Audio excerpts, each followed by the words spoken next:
¿Qué tal? Mi nombre es Raúl Peña y les doy la más cordial bienvenida a este ciclo de entrevistas que Argal de México se complace en presentar con algunas de las personalidades más importantes del mundo de la construcción en nuestro país. El día de hoy tengo el inmenso placer, el gran gusto de estar con el licenciado Rodrigo de Villasante, quien, a lo largo de poco más de 30 años de exitosa trayectoria profesional, ha tenido a su cargo algunas de las empresas más importantes de la construcción en México. Desde empresas constructoras hasta concreteras, cuenta con estudios en dirección de negocios, administración, mercadotecnia, antropología filosófica, es miembro del Consejo Nacional de Directores de la Cruz Roja y delegado estatal de este organismo para el estado de Querétaro. Rodrigo, bienvenido. Muchísimas gracias por aceptar la invitación y acompañarnos.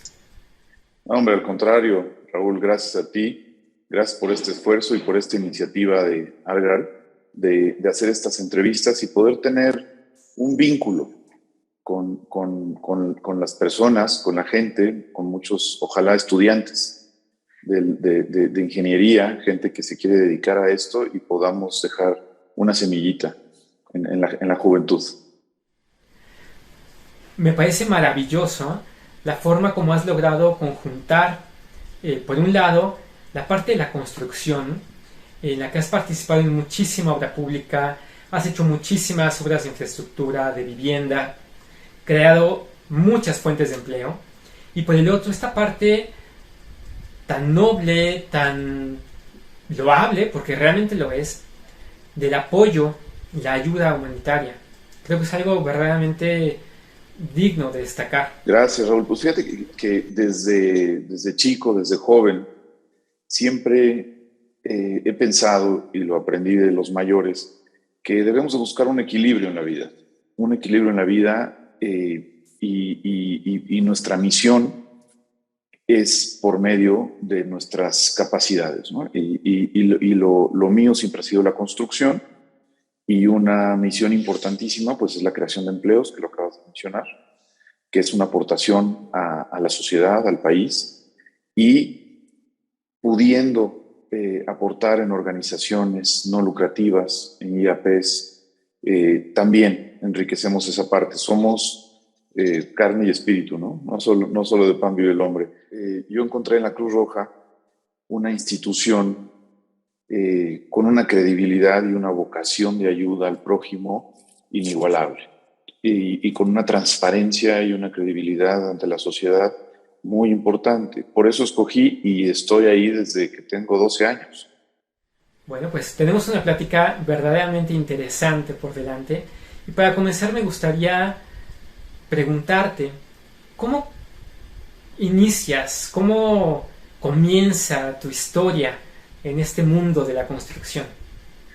Mira, es una pregunta muy interesante. Dice un dicho que quieres hacer reír a Dios, cuéntale tus planes, ¿verdad? Exacto. Yo estudié mercadotecnia, soy licenciado en mercadotecnia, como lo mencionabas. Hice una maestría en alta dirección de empresas en el ITAM, hice un posgrado en Harvard y yo era investigador.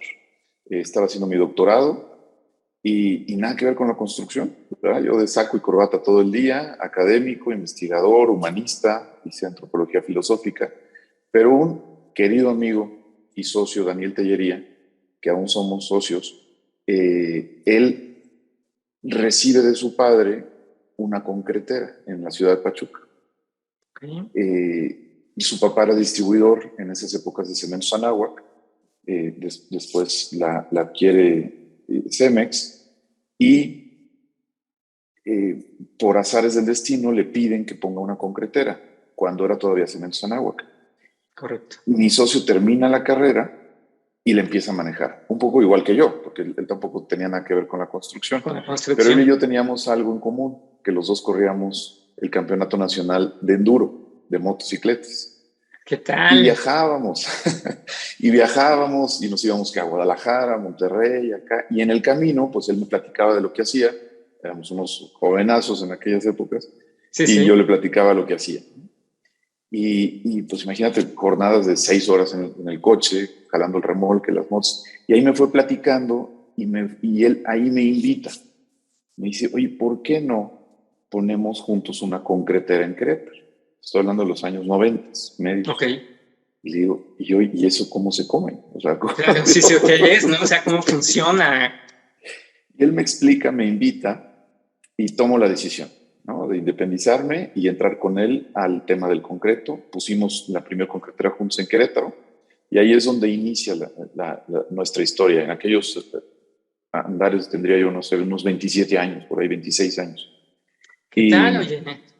y empiezo a aprender lo que es el concreto e inmediatamente nos sale una invitación a la licitación de, bueno, no era una licitación, pues una empresa privada para hacer el club de golf Bosque Real Correcto, sí, sí, lo ubico muy bien. en Huixquilucan, en el Estado de México.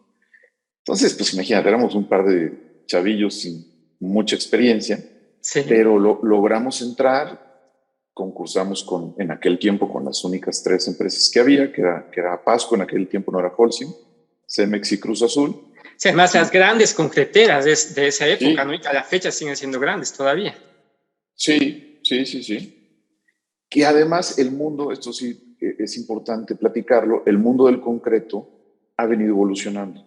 Ujú. En aquellas épocas había una estrategia muy definida de las cementeras de bloquear a los independientes y Sí. querían quedarse con el 100% del mercado del concreto, a diferencia de lo que estaba sucediendo en el mundo. Ujú. El mundo, si tú ves Estados Unidos, España, Europa, sí las cementeras tienen sus concreteras, pero no son los que tienen la mayor participación del mercado. Pero bueno, aquí había una situación muy monopólica por parte de Cemex Ok. y traían esa estrategia. Y entonces pues, te bloqueaban como independiente. No fue fácil, fue una lucha muy importante. Sin embargo, lo ganamos ese concurso, entramos y ahí es donde ya nos catapultamos. Y pues en el mundo del mercado y del mundo libre, los mercados balancean y ponen a todo el mundo en su lugar, ¿no? Entonces, Por supuesto. esta tendencia monopólica que tenía en esa época Cemex, pues no le funciona, nada más gasta mucho dinero y no funciona. Al grado de que han ido perdiendo participación de mercado y lo digo abiertamente porque es un orgullo para los empresarios independientes, por así decirlo, Por supuesto, claro. que se animen a hacerlo, porque te puedo decir yo que en el 97, en un caso específico en Querétaro, Ujú. pues había los concreteros cementeros, había un independiente chiquitito, nosotros fuimos el segundo independiente. La participación de mercado era 95% los cementeros y los independientes 5%. Hoy los independientes debemos de tener un 70% del mercado. Como te digo, el mercado nivela Ujú. y pone a todo el mundo en su lugar. O sea, Ya prácticamente le dieron la vuelta. se le dio la vuelta. Hoy en Querétaro debe haber unas 30 empresas independientes de concreto, lo cual está bien y es lo más sano, la libre Claro. competencia y que hay opciones. ¿Por qué? Porque el que se beneficia es el usuario final. Por supuesto, el mercado crece, se mejora la calidad, el desarrollo incluso de productos, de servicios, de Claro, tecnología. se fomenta la competencia, te Claro. haces mejor, la competencia te invita a mejorar, te invita a ser más eficiente, te invita a mejorar precios, y lo cual, pues, el país se beneficia, los usuarios finales se benefician y todo el mundo se beneficia. Entonces, se niveló, pues, de esos años a hoy, el mundo del concreto ha cambiado dramáticamente. Y esto tenía mucho interés en hacerte este preámbulo porque explica el por qué empresarios independientes hoy podemos hacer obras de infraestructura importantes que Claro. antes solo las hacían los cementeros. Por Hoy ya supuesto. no. Hoy ya eso ya cambió. Que además fuiste pionero en el estado de Querétaro, fuiste de los que arrancó precisamente esto, ¿no? Y eso me parece que también conlleva, pues sí, un cierto orgullo, una cierta satisfacción, pero también una responsabilidad. ¿En algún momento lo llegaste a ver como tal? Darte cuenta que tú estabas, pues siendo en cierta medida como punta de lanza abriendo este mercado. Pues te voy a ser bien honesto, sí. Y sí lo tuvimos bien claro desde el principio. Y eso fue lo que nos dio ese espíritu de lucha a Daniel y a mí, de decir, no nos vamos a conformar, no vamos a seguir las tendencias porque sí, sino vamos a romper paradigmas y vamos a hacer que las cosas cambien. y sí, sí fue una gran responsabilidad. No fue fácil, no es fácil todavía, porque a pesar de los pesares y los años, pues la libre competencia te sigue exigiendo a Claro. mejorar y a ser mejor y a hacer las cosas bien. Y yo, la verdad es que todos los concreteros independientes, que ahora ya hay incluso una asociación, que antes no existía, Ujú. que ya nos tocó ahí tomar una vicepresidencia, pues todo esto alienta, vuelvo a lo mismo, a la libre competencia y sobre todo a ser mejores y poder otorgar productos a mejores precios y mejor hechos. ¿Cuál consideras que hasta la fecha es el mayor desafío que has enfrentado? Yo creo que el mayor desafío es poder competir contra tu proveedor, Okay. porque pues no somos fabricantes de cemento, Ujú. todavía. Porque hoy las condiciones del país han cambiado mucho. Hoy hay muchos jugadores. Tienes empresas de primerísima calidad nuevas, como Cementos Fortaleza, por ejemplo, Ujú. que ha sabido competir, meterse en el mercado del cemento contra todos estos grandísimos jugadores. Tienes hoy moliendas en proceso en Salina Cruz, Sí. con Independientes. Tienes otra nueva en Mérida, que es otra marca nueva, y se Ujú. están dando nuevas opciones de producción de cemento. El mayor reto ha sido ese, que cuando no existían estas opciones, ¿cómo competir con tu proveedor? Que te fija Claro. tu precio de tu insumo principal, que es el 65% de tu costo es el cemento. Por supuesto. Entonces, así, abriéndolo tal cual, ese ha sido el principal reto como concreter. Ok. Poder competir contra tu proveedor. Y la forma es hacerlo mejor que tu competidor e integrarte verticalmente y desarrollar tecnologías. Que eso es lo que hemos hecho y eso es lo que nos defiende y es lo que nos lleva a los siguientes pasos que ya nos hemos evolucionado y ahora hacemos obras de infraestructura importantes. Y es porque le dedicamos mucho a la tecnología del concreto. Dicen que las pruebas que superamos, que los retos que enfrentamos, de alguna manera, pues nos hacen ser quienes somos. En ese sentido, ¿cuáles serían los tres proyectos que han definido, hasta la fecha, por supuesto, tu carrera?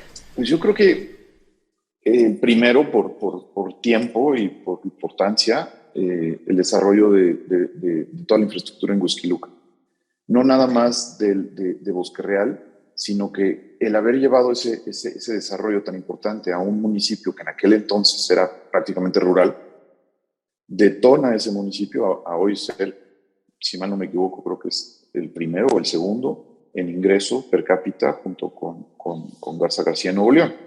Ok. Y hubo que desarrollar vialidades del municipio, hubo que desarrollar con una orografía muy complicada Ujú. accesos, y yo creo que ese fue el primero muy importante Sí, sí. y que salió adelante, y pues ahí están los resultados, ¿no? Y ahí está el concreto Por supuesto, además ahí es en las evidente, calles. ¿no? Sí, ahí está. Yo creo que digo, sin menospreciar ningún otro proyecto, porque hemos tenido proyectos muy importantes de desarrollo de vivienda también en el Estado de México, en Tepojaco, por ejemplo, Ujú. eh, con don Eduardo Fontanet, en paz descanse, que fue un gran visionario y un gran desarrollador de vivienda Sí, en correcto. zonas donde se necesitaban para poder acercar a la gente a las fuentes de trabajo. Antes tenían que viajar muchísimas horas y él Ujú. fue muy visionario y desarrolló todo eso. Y yo creo que ese es el segundo, el desarrollo de concreto para vivienda eh, de interés social. Ok. Y yo creo que el tercero, también por orden no menos importante ni más, pero es el desarrollo de concretos de alta tecnología para convivencia en aguas salinas. Esto es lo que iba a ser el aeropuerto de la Ciudad de México, Entiendo. en Texcoco, que Ajá. esos concretos tienen una complejidad muy alta por la salinidad del subsuelo. Nosotros logramos desarrollar concretos muy resistentes a todo eso y hacer pilotes que ahí van a quedarse 300 años o más, y no se van a corromper con todas esas sustancias. Y los concretos que estamos haciendo hoy, por ejemplo, en Salina Cruz, en la culminación del puerto, que son, hay muchas formas de llamarles, ¿no? Pero les llaman rompeolas. Romperlas, correcto. Sí, son esas estructuras como matatenas que van adentro del agua. Uno las ve muy fáciles, pero no es fácil hacer ese concreto porque el mar es muy agresivo y te puede pues, deshacer cualquier elemento que le pongas por la salinidad. Sí, todo el diseño tecnológico del concreto, como bien dices, ¿no? Toda la tecnología que conlleva para pues, soportar las inclemencias del tiempo, las condiciones a las que va a estar expuesto. Es completamente, pues es una ciencia, es toda una ciencia que se desarrolla en torno a este elemento, ¿no? Sí, es correcto. Al final del día es química. Es correcto. Es química inorgánica, pero como decía un profesor que después, obviamente, tuvimos que tomar muchos cursos para el concreto, decía, es lo más orgánico de lo inorgánico. ¿Qué tal? Qué interesante. Es muy interesante porque el concreto está vivo, el concreto sí, claro, reacciona y nunca deja de reaccionar, nunca. Metafóricamente, tú el concreto lo sacas de una montaña. En una montaña sacas una parte, lo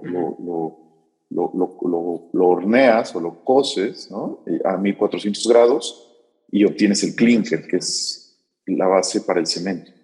Por otro lado, sacas la arena y la grava y después los juntas. Y lo que hace con la reacción con el agua, con los átomos del oxígeno y el hidrógeno, es que sí, tiende a endurecerse. Y yo digo, quiere volverse a su forma original, quiere regresar a ser montaña. Claro, por supuesto, sí, a su naturaleza, digamos, ¿no? A lo que trae en sí. Sí, porque lo único que haces es con el carbonato de calcio separarlo. Y luego solito con agua se vuelve a juntar. Y hoy por hoy no hay un sustituto del concreto en el mundo que logre eso. Me encantó la manera tan clara y a la vez tan sencilla como lograste explicar un proceso que es bastante complejo. Sí, pues sí, es muy sencillo, nada más hay que entender cómo funcionan las moléculas, que ahí viene la parte de los ingenieros químicos, con los cuales nosotros nos apoyamos y tenemos un equipo de ingenieros químicos que pues, yo les digo que son los Ciros Peraloca, porque todo el día están visualizando cómo se comportan y cómo reaccionan las diferentes moléculas de los elementos que conjuntamos para reaccionar al medio ambiente. Y gracias a eso es que logramos la tecnología del concreto. Rodrigo, tienes una muy vasta experiencia en la industria de la construcción en México. Conoces muy bien todo este ramo, todo este giro. ¿Qué debe de tener una empresa que se quiera dedicar a la construcción para ser exitosa en México? Pues mira, yo así ni siquiera lo tengo que pensar. Yo creo que el principal ingrediente son los valores. Tienes que tener bien definidos los valores de tu empresa y tienen que ser acorde a los valores del país y al país que queremos, ¿no? Como mexicanos y como habitantes de este planeta al final del día. Por supuesto. Si no tienes bien definidos tus valores, te vas a perder.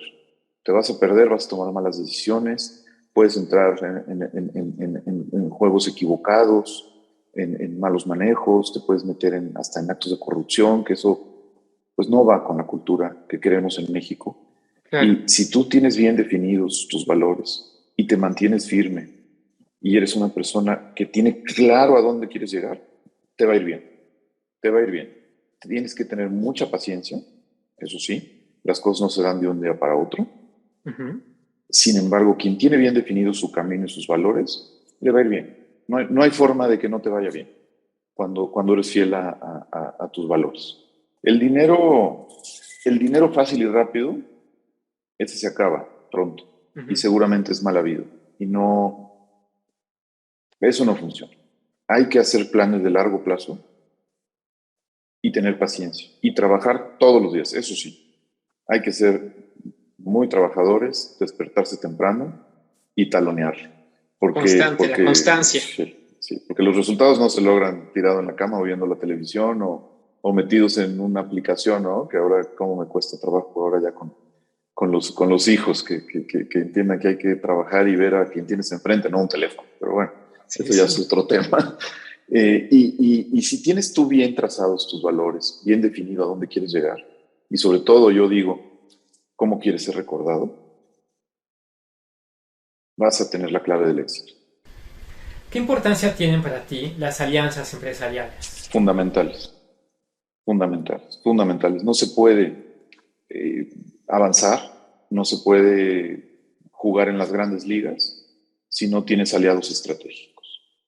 Tanto verticalmente hacia atrás, o sea, con tu proveeduría, tienes que tener alianzas estratégicas con tus proveedores, tienes que escoger proveedores que tengan tus mismos valores. Eso es bien importante. No puedes jugar tú en primera liga y tener proveedores de segunda liga, no. O sea, tienes que tener proveedores que tengan tus mismos valores y de igual forma hacia adelante. Y también tienes que tener dignidad y capacidad para elegir tus clientes y tus proyectos. Hay proyectos pues, que a lo mejor tienes que decir que no, porque no van de acuerdo a tus valores y a tus metas. Tus colaboradores, tus alianzas, la gente que trabaja para ti, es importantísima que comulgue con tus valores, porque si no, pues empiezas a tener un rebotadero de pelotas de ping-pong adentro de la empresa que no te va a dejar avanzar. Entonces, el tema de las alianzas son fundamentales, fundamentales. Si no tienes aliados estratégicos en toda tu cadena de producción y de oficio, no vas a lograr, solo no logras nada. Y tampoco puedes ser multifuncional, que eso es otra cosa bien importante. O sea, zapatero a tus zapatos. Y dejar que el experto se dedique a lo que sabe hacer. ¿Cuál es tu experiencia con Argal de México? Esa es una pregunta muy buena y muy específica. Viniendo de la última pregunta de las alianzas, pues yo creo que para mí Argal es un aliado estratégico por todas las razones que acabamos de platicar. Okay. Porque me he encontrado con su gente los mismos valores con los cuales yo comulgo, desde profesionalismo, éticos, humanos, y el tema del profesionalismo con el que se dirige todo el personal, tanto en la planeación como en la ejecución. La verdad es que, y así lo he hecho, me atrevo a recomendarles ampliamente. Lo platicamos al inicio de esta conversación, pero quizás mucha gente no lo sepa. Cuentas con una muy extensa y muy exitosa trayectoria en la Cruz Roja. ¿Nos quieres platicar al respecto? Pues sí, va un poco de la mano de lo que hablamos, ¿no? De los valores. Desde mi abuela, mi abuela fue cofundadora de la Cruz Roja en Querétaro, con el doctor Núñez Lara. Después mis papás, voluntarios, presidentes en algún momento y delegados. Pues yo desde chiquito, pues ahí acompañaba, ya sabes, a mi mamá pues, a lavar las sábanas de los enfermos, a cuidar enfermos, a suplir los botiquines, etcétera, etcétera. Después entré en el área de juventud y yo creo que es un tema de vocación. Claro. Un tema de vocación que desde chico me llamó porque pues ahí junto pudiera haber habido muchas otras personas, pero simplemente no fue su vocación. Y después entré como socorrista. A los 17 años hice mi curso de socorrismo y pues ya trepado en una ambulancia con mis guardias. ¿Te tocó estar arriba de ambulancias y atendiendo de repente heridos o dando primeros auxilios? Toda mi vida. Ya no lo hago porque ya el tiempo y la edad ya me pesan, pero te puedo decir que todavía en el temblor del 2017 me vine con una ambulancia y estuvimos sacando personas atrapadas. Wow. Con todo un equipo. De Querétaro nos venimos 10 ambulancias y una unidad de rescate. Y yo con mi uniforme sacando gente de los escombros. Y me tocó el 85. Tenía justamente 17 años. Cuando fue el temblor, el gravísimo temblor de 1985. Sí, 85. Aquí estuve también una semana completa acampando ahí en Tlatelolco. Pues tratando de hacer lo que humanamente podíamos hacer. Porque además el mundo del socorrismo ha evolucionado mucho. En aquellas épocas, la verdad es que no teníamos ni muchos elementos materiales ni de capacitación. O sea, éramos socorristas, socorríamos, ayudábamos, pero no había el profesionalismo que hoy se tiene. Hoy para estar arriba de una ambulancia de la Cruz Roja tienes que ser paramédico y es un curso de 2 años y después hay intermedios y avanzados. O sea, de verdad son mis respetos para todos los paramédicos que hoy están arriba de una ambulancia en Cruz Roja porque le dedican muchísimo tiempo y son unos verdaderos profesionales. Yo que viví del socorrismo a los paramédicos y los ves actuar, son casi, digo, no sé la palabra, no, pues médicos, no, pero o sea, de verdad son paramédicos, son unos verdaderos técnicos en urgencias médicas. O sea, puedes confiar tu vida en ellos. O sea, ha evolucionado muchísimo. Entonces, pues ahí seguí de socorrista, después me hice paramédico. Claro que no puedo presumir ni pensar que tengo las habilidades de los jóvenes de hoy, que son buenísimos. Pero bueno, si querías seguir arriba de una ambulancia, por norma tienes que ser paramédico. Entonces tuve que tenías que capacitar, tenías que tomar cursos, certificarte. Sí, si no, pues es como, pues no puedes manejar si no tienes una licencia de manejo, ¿no? Pues claro. No puedes andar arriba de una ambulancia si no eres paramédico, certificado. Y después, pues ya recibí varias invitaciones al órgano de gobierno, que se llama. Entonces me ha tocado, pues en Whisky Lucan precisamente fundar la delegación de Cruz Roja y no había Cruz Roja. Okay. Me tocó el privilegio de ser el presidente fundador y hoy pues ya es una delegación muy importante. De ahí me invitan al Consejo Nacional, que sigo siendo consejero nacional. De ahí me invitan a ser delegado en el estado de Querétaro. Y también he ocupado puestos en distintos consejos en Suiza a nivel internacional, sobre todo en el área de prevención de accidentes, que por haber sido socorrista, paramédico, pues era un poco mi expertise, ¿lo es? Y estamos ahí con el GRSP, que es el Global Road Safety Program, que todavía soy consejero. La pandemia me alargó mi periodo. O sea, ya son muchos años, ya son 4 años, y son periodos de 2, allá son muy exigentes en la periodicidad. Entonces, pues nos ha tocado ahí poner nuestro granito de arena. Cuando has vivido el sufrimiento humano de una víctima de un accidente vial, y que ves que la vida es tan efímera, o sea, los seres humanos somos bien vulnerables, o sea, te puedes morir bien fácil, pero así de igual eres resiliente. Por ejemplo, una hemorragia en 5 minutos te mueres, pero si la puedes contener, le salvas la vida a una persona. Entonces, poder llevar elementos para salvar vidas o prevenirlas, que yo creo que es mucho más eficiente el trabajo de prevenir. Por eso nos hemos dedicado mucho en la Cruz Roja a todas las campañas de prevención de accidentes. Tú imagínate, yo tengo 53 años, voy a cumplir 54. Cuando yo era chico no existían los cinturones de seguridad en los coches. Sí, es algo que ha evolucionado, que se ha además generado conciencia. Sí, y la gente no se los ponía. Hoy te apuesto que nadie se sube a un coche sin hacer esto, ¿no? Claro. Te sentirías rarísimo, te sentirías como salir a la calle sin zapatos. Sí, expuesto de alguna manera, ¿no? Sí. Y la tecnología que ha evolucionado en las ingenierías de los vehículos es impresionante. O sea, hoy yo creo, así, sin temor a equivocarme, bueno, además está basado en las estadísticas, el 95% de los accidentes son prevenibles. Sí. Imagínate. Entonces, pues yo quisiera también pues, dejar ahí también este mensaje que hay que prevenir. Hay que mantener los vehículos en buen estado, cinturón de seguridad, no exceder los límites de velocidad y respetar siempre la normatividad y las leyes de las diferentes vialidades por las cuales transitamos, ¿verdad? Por supuesto, y además valiosísimo este mensaje que nos dejas a todos, porque en efecto, la mayor parte, como bien lo acabas de mencionar, de los accidentes se pueden prevenir, lo cual supone que hay una corresponsabilidad cuando algo sucede, ¿no? Si realmente tenemos una conciencia de prevención, seguramente pues, habrán muchas menos situaciones que lamentar. Exactamente, sí. ¿Por qué es importante esto para ti?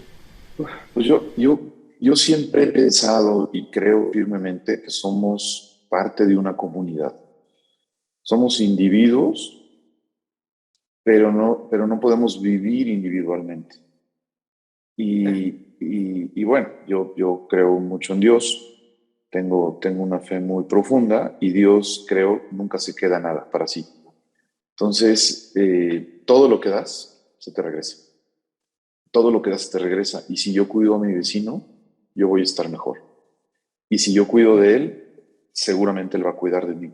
Y si hacemos una comunidad basada en la bondad, en el amor, en el bien, pues va a ser un mejor país. Y vamos a poder sumar un poquito e ir en contra. O sea, yo creo que la gente buena es más que la mala, no más que los malos hacen mucho ruido, ¿no? Sí, sí. Y desgraciadamente hace mucho daño y hoy nuestro país está muy herido por la violencia. Entonces, para mí es fundamental que los que creemos en el bien, en la bondad, en el amor, en Dios, pues no vamos a salir a la calle a hacer lo mismo que ellos. Entonces, luchemos en nuestras familias, en nuestra comunidad, en nuestro edificio, en nuestra empresa, con el bien, con la bondad. Y eso es como el agua, se va permeando, la humedad penetra, como dice la canción, ¿no? Sí, va Entonces, llegando pues, a todos, ¿no? Va alcanzando a toda la población, a toda sí, la comunidad. sí, entonces hay que penetrar la bondad en la sociedad para componer nuestra sociedad y dejarle un mejor mundo a los jóvenes, a nuestros hijos. Por eso para mí es fundamental. Comparto plenamente la respuesta que nos das, que además me encanta. La inacción es a veces casi tan mala como el mal en sí mismo, ¿no? Por supuesto, porque te haces cómplice. No puedes taparte los ojos Así es. y voltearte para otro lado. Eso se me hace muy cobarde y muy irresponsable. Hay que tener valor, pero no con violencia, sino con bondad y haciendo el bien, Por ¿no? O supuesto. sea, y no pecar de omisión, tal cual. En la vida, en nuestro día a día, en nuestras actividades diarias, en nuestro trabajo, por supuesto, de repente, pues las cosas no salen necesariamente como las queremos, de repente no se obtienen los resultados deseados. ¿Tú has enfrentado algún fracaso en tu vida? Y de ser así, ¿cómo lo has manejado? ¿Qué lecciones te ha dejado en caso que te haya dejado alguna? No, claro, por supuesto. Todos los que han vivido mi generación no me dejarán mentir. Somos hijos de la crisis, ¿no? Y de los vaivenes de las situaciones económicas mundiales y políticas que cada 6 años sufrimos. Y eso es inevitable. O sea, todos lo hemos visto. Es complejo poder tener una carrera sin fracasos. Todos los hemos tenido, todos hemos tenido equivocaciones, nos hemos equivocado, a todos no nos han salido las cosas como hemos pensado. Sin embargo, todos esos fracasos te dan mucha experiencia, te dan aprendizaje, si lo sabes hacer. Y después hay algo bien importante, que no todo lo que quieres y consideras que puede ser un éxito, quiere decir que es lo bueno para ti. Pasado el tiempo, después de un suceso que tú crees que era un fracaso, después te das cuenta que al contrario. Y das gracias porque aquello no se dio. Muchas veces la mejor obra es aquella que no ganas o aquel concurso que nunca ganaste. Ese es el mejor de los éxitos, aunque tú crees que fue un fracaso. Después, cuando ves los resultados, dices gracias a Dios, porque no lo gané, porque no estuve ahí y porque no me metí, aunque en el momento pensaste que era algo malo. Sí, aunque en el momento no lo veas así, ya después te das cuenta que pudo haber una gran lección o que a lo mejor hasta fue lo mejor que te pudo suceder, como bien mencionas, ¿no? Claro, de verdad, ya volviendo al tema empresarial y del concreto, muchas veces la mejor obra es aquella que no ganas. ¿Cuál es tu mayor logro? Aquello de lo que te sientes sumamente feliz, pleno, orgulloso incluso. Yo creo que dos cosas. La paternidad y el haber podido salvar vidas en mi trayectoria como miembro de la Cruz Roja. Por supuesto. Así de sencillo. El tema empresarial, Yo creo que si haces lo primero, lo segundo se da. Yo creo que para mí es lo que más sentido le da a mi vida. ¿Cómo te gustaría ser recordado? Esa es una buena y muy profunda pregunta que yo creo que merecería otra hora de plática, pero no lo vamos a hacer para no aburrir. Pero yo me acuerdo Está muy interesantísimo, ¿eh? que desde chico yo le pregunté a mi papá el significado de la palabra trascender, ¿no? Es una palabra muy profunda y no es fácil de explicar. Trascender, o sea, es todo un tema filosófico, antropológico muy profundo, ¿no? Sí, sí. Pero para resumirlo, pues trascender es cómo ir más allá de tu propia existencia de corto plazo, ¿no? Para no complicarlo mucho. Entonces, lo que me preguntas es cómo quiero ser recordado, es trascendiendo, es yendo más allá de ser una vida como tantas que nacen, crecen, se reproducen y mueren sin ton ni son, sino verdaderamente haber dejado huella en las personas con las que tuve oportunidad de vivir y convivir, y más allá, a las siguientes generaciones, y poder dejar un camino de guía para bien de la humanidad, porque puedes trascender en lo negativo. Por supuesto, sí, sí. ¿No? O sea, es trascender como una persona con positiva, haciendo el bien. De verdad, Rodrigo, yo estoy seguro que estás dejando una gran huella, y una huella, como bien dices, de bien, una huella de bondad para todos quienes tenemos la dicha y la fortuna de conocerte.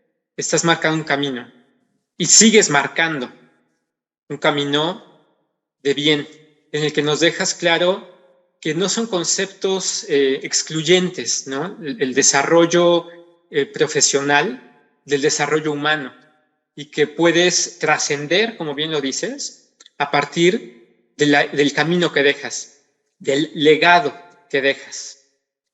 Yo de verdad, para mí es un gusto enorme, Rodrigo, el tenerte aquí hoy con nosotros. Y ya simplemente para finalizar esta entrevista, me gustaría hacerte dos preguntas. Una, si tuvieras la oportunidad de conocer a un personaje histórico, ¿a quién elegirías y por qué? Pues está clarísimo, ¿no? A Jesús. O sea, no tengo ninguna duda. O sea, después de 2000 años y piquitos, los seguimos tratando de conocer y de buscar. Pues para mí, pues, cada quien la fe que profese, la respeto mucho, pero como ser humano, como el ser vivo que fue Jesús, pues para mí fue ejemplar. Sus enseñanzas, su fortaleza, su fuerza, su determinación, sus enojos cuando los tenía que hacer. O sea, era un ser humano completo en todos los aspectos. O sea, sin duda Jesús. ¿Qué le regalarías a México? Lo que sigo, o sea, lo que siempre he tratado de hacer y se lo sigo queriendo regalar. Trabajar, generar fuentes de empleo, generar en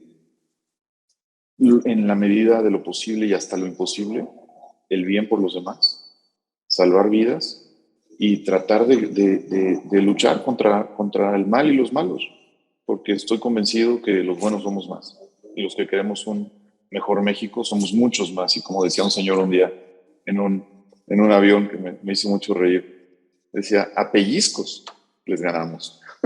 Claro, sí, por supuesto. Sí. Rodrigo, muchísimas gracias. Ha sido de verdad un placer. Ha sido un gusto inmenso. Gracias por permitirnos conocerte un poco mejor, conocer más de tu trabajo, un poco más de tus proyectos.